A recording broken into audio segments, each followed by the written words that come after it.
Thank you very much, bankingsamachar.com, for having me on your podcast. And thank you again. What PCI Security Standard Council does. I think it's a very interesting, and I think it's good that for your stakeholders to know that PCI Security Standard Council is a global forum that works on developing the standards to protect the payment data. We are formed by the five major payment brands, which is Visa, MasterCard, Amex, JCB, Discover. And our role is largely to develop these standards, manage these standards, provide resources back to the industry to support the implementation with the standards of PCI. Thank you. So I've been working with PCI SSC from last 7 years, and the role of PCI is largely to engage with the industry's stakeholders. The idea is to get more inputs on these standards and make sure that these standards are being well adopted by the industry stakeholders. Now, how do we do it? We work with different stakeholders. For example, we work with NPCI in India, which is an affiliate member to the PCI Security Standard Council.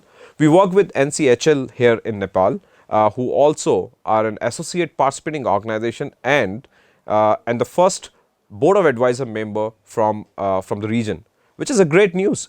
And these are the stakeholders who provide us the inputs on what's happening in the region, what are the challenges that we are facing, and how we can evolve our standards, how we can influence the standards from the regional challenges and the opportunities that we see.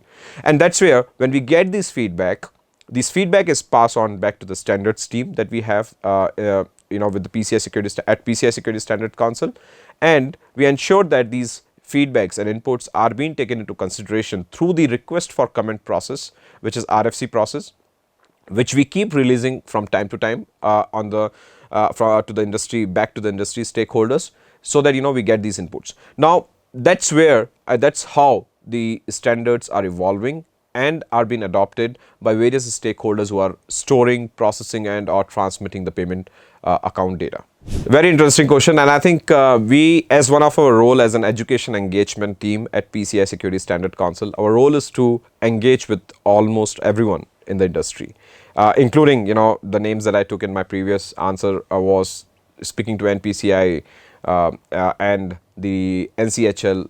Similar way, we also work with the regulators. And our role to discuss with the regulators is largely to educate them, create awareness around the standards.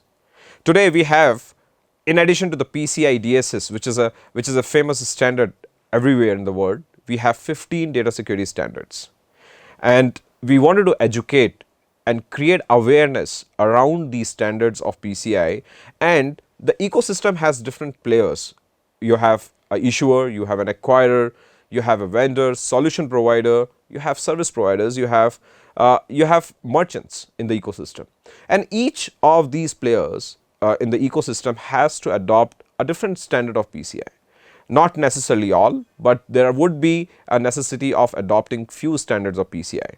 Now what PCI does is that, as I rightly said in my beginning, is that we write standards, we develop these standards, we manage these standards, and we provide guidance and implementation support to the stakeholders to protect the payment data, adopting these standards of PCI. But what we don't do is that we don't do the compliances with these standards. The compliance with the standards are managed by the payment brands, which is Visa, MasterCard, Amex, JCB, and Discover. Are just not the regional issues, they are global issues, and I think everybody is impacted. Talking about the threats, I think the prominent threats that we have been witnessing are the phishing, social engineering, and the ransomware attacks. And I think PCI Security Standard Council has been working on so much of resources around these threats. We are able to provide back to the industry how you could help yourself protect from these kind of threats. And in fact, with the PCI DSS version 4.0, we have added new requirements to the standard around the phishing attacks, social engineering attacks, and how you should be able to protect with these kind of threats. Now, talking about phishing, which everybody knows is an attempt where somebody is trying to send you some malicious link.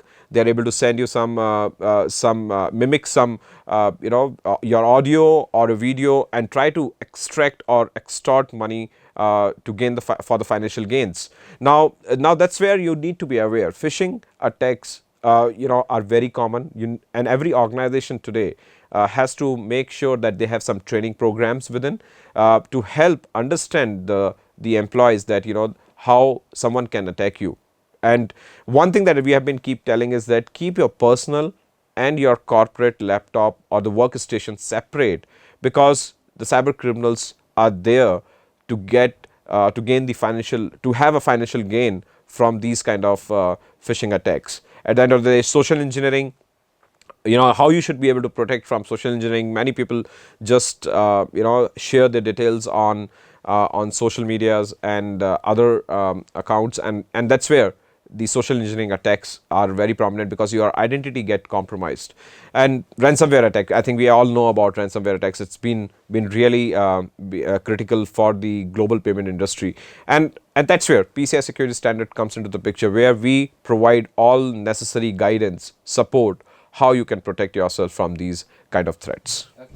Interestingly, this is very timely question. We just released our MPOC standard version 1.1, which is mobile payments on cards, and this standard is just released. And I think I would request industry to look at the resources that we have published around the MPOC standard, and also the labs.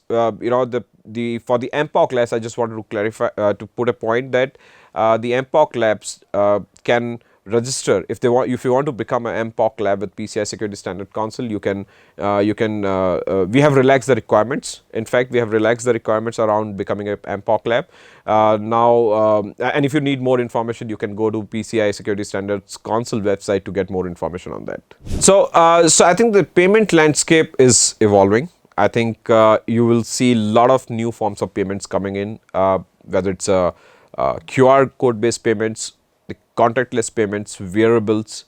They are all changing the shape of payments today, and I think the evolution of the payments is actually growing very fast. And for PCI Security Standard Council, these are the priority markets, and we wanted to ensure that the standards adoption, and the standards implementation support is been provided back to the industry, and that's where we are here to educate and create that awareness around the standards. And importantly, I just want to tell you one thing is that the trainings plays a very important role in this. And with the adoption of these standards, my request to the stakeholders would be to also look at the PCI trainings, because PCI trainings plays a very important role to understand how the payment ecosystem works.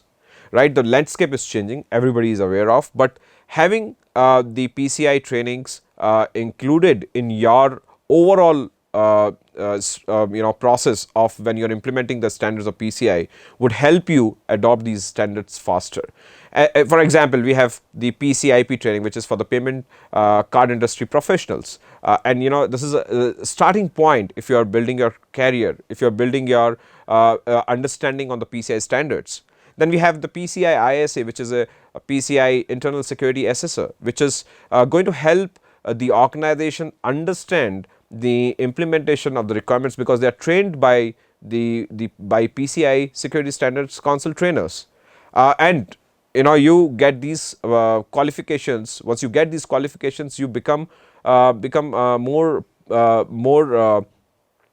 you get more understanding on how these standards implementation works, right? And that's how, if you put at the ecosystem landscape and the implementation support point of view, combining all together, you can easily help yourself protect the payment data.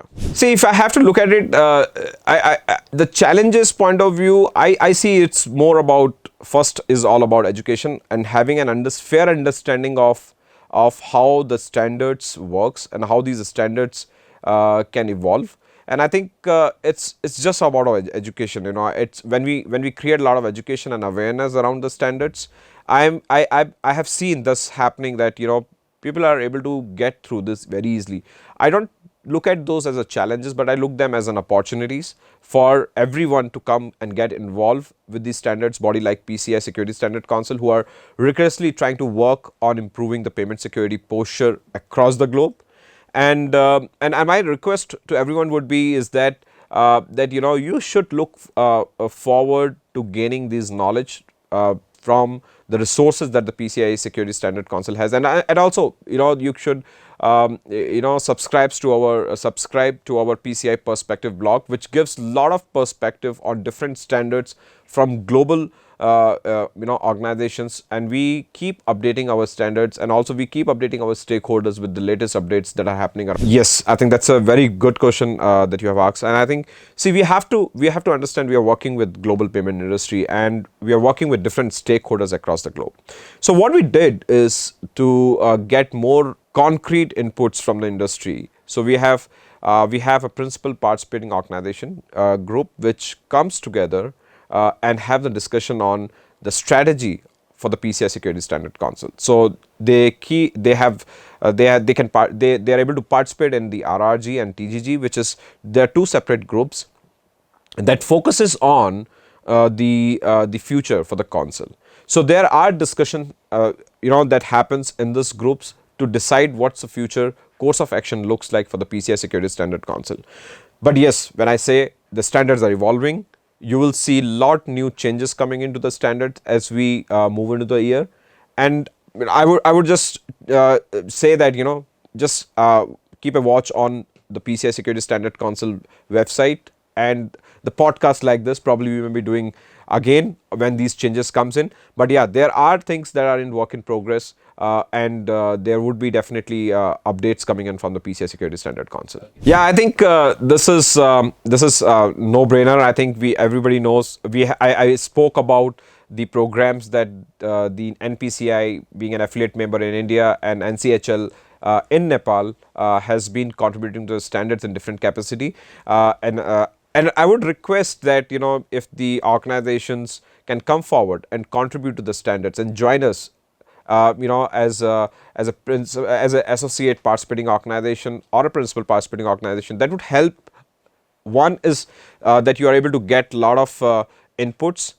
You are able to help yourself with engaging with the global payment industry stakeholders, and also this will help you to serve the board of advisors, which is a very unique board created from the globe with the involvement of global organizations. Now, these are the two ways. And lastly, what is important is, I would request you can as well contribute from India and South Asia. We are planning to come up with something called regional engagement board, which is going to be unique. We have the similar board in Brazil, but we are going to come up with the regional engagement board in India, and for India and South Asia. Just do keep a watch on that, because this is going to be announced very soon. We are working on that internally, and we will make sure that we get, with this involvement, with this regional engagement board, we will get we'll get more involvement from the industry to get engaged with PCI Security Standard Council on a regional level. I think these are a couple of ways that you can think of contributing to the payment security standards and help secure payment data. Nepal and India, I think both of us share a good bond. We are good neighbors, and my request would be, or my take would be that we should learn from each other's, how we are adopting the standards of PCI, what are the learnings, what are the challenges, and being into the space, we should get the best practices adoption in order to ensure that the payment security and the payment account data is getting secured.